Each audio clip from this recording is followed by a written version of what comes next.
If you've been around these parts for a while, then you'll probably know I have quite a severe addiction. And for those who don't know, that addiction is shooting with an 85mm focal length.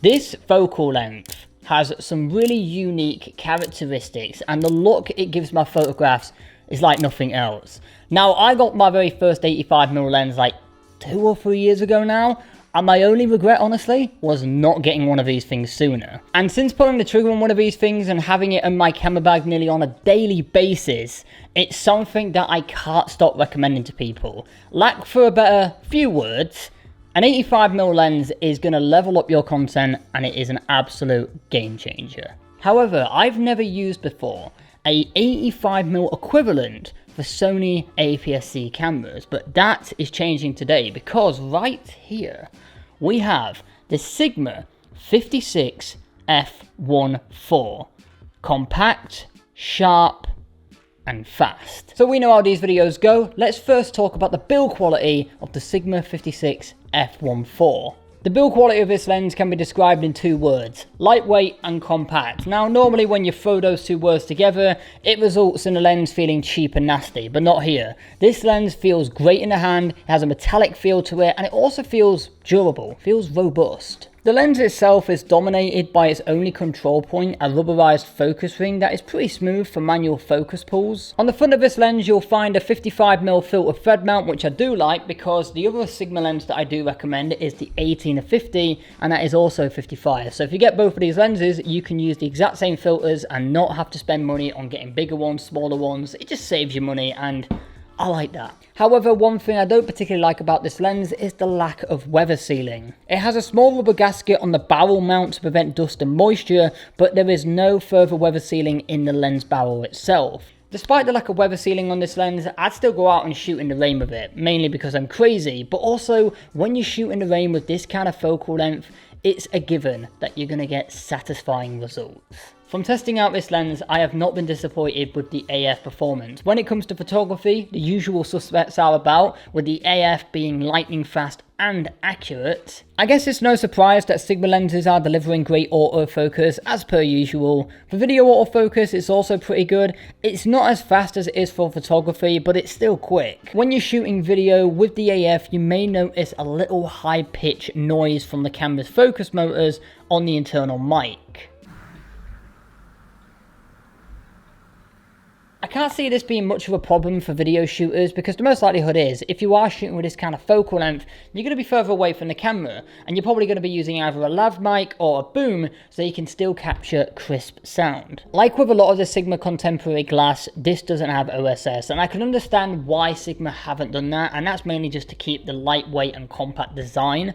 However, when you combine a lens like this with something like the Sony A6400 that has no IBIS, shooting handheld becomes pretty darn impossible. You're going to notice a lot of unwanted movement and jitters in your footage, which is exacerbated with the nature of this focal length. You will definitely need a gimbal if you want to get smooth movement into your shots.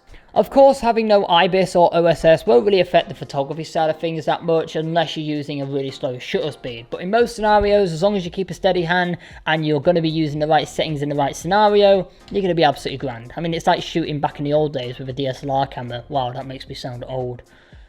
I'm not old. Image quality from this lens is exceptional. No surprise really, I expected nothing less from Sigma, because I'm yet to be disappointed by any of their lenses when it comes to pure image quality.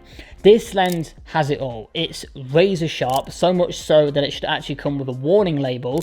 The compression is naturally addicting and is heightened with that f1.4 aperture, which also makes this lens an ideal choice if you're shooting in those lower light situations. This lens is spot on if you want to do some street photography. I was able to get some absolutely brilliant results with it, and also with car photography. I actually recently dropped a car photography POV using the A6400, and this was one of the 2 lenses I used, the other one being the Sigma 18-50. But there is one particular shot I do want to show you. Check out this photo right here. This has to be one of my favorite car photos to date. The location, the natural lighting, the camera settings being spot on, that final edit, and of course it was shot with the 56mm F1.4. This lens allowed me to open up my creativity and take a photograph I'll never forget taking. It's one of those photographs that you'll step away from and go, whoa, okay, I took that photograph. And I'm sure all of us right now can think of a photograph that we can remember in explicit detail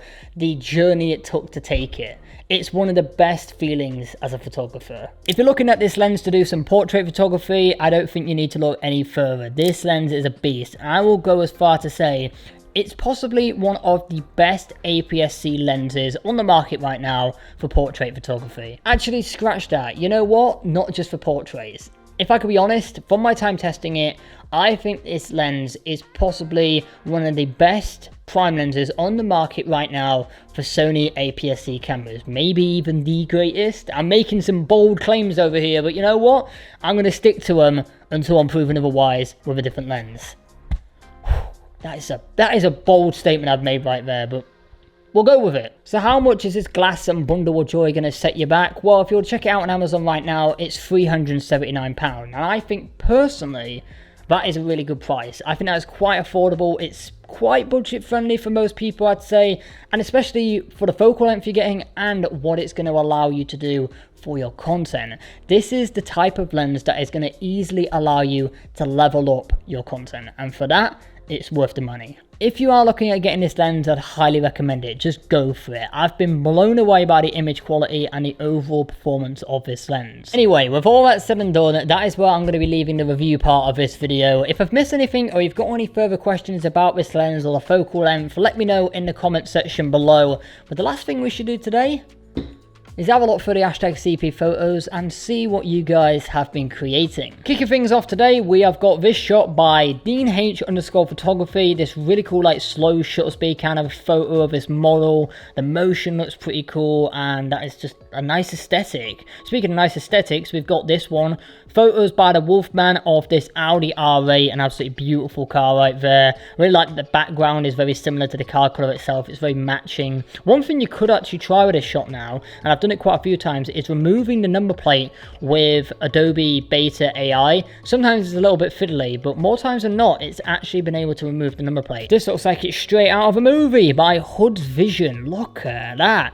I love the blue tones in this image. It immediately screams like a crime drama or something. That is a stunning landscape. This shot here by With Alice, I've probably butchered that, but look at that, Norway. That explains it. Enough said. The composition and the whole framing of this shot by Andreas_photography is just exceptional. That is so good. The framing and the simplicity of these shots are really good by Alex. I really like all of them. That first one is definitely my favorite because of that shadow right there. Chris G dropping an absolutely mental shot here from Greece. I absolutely love the framing on this and I love the color grade you've put onto this final image.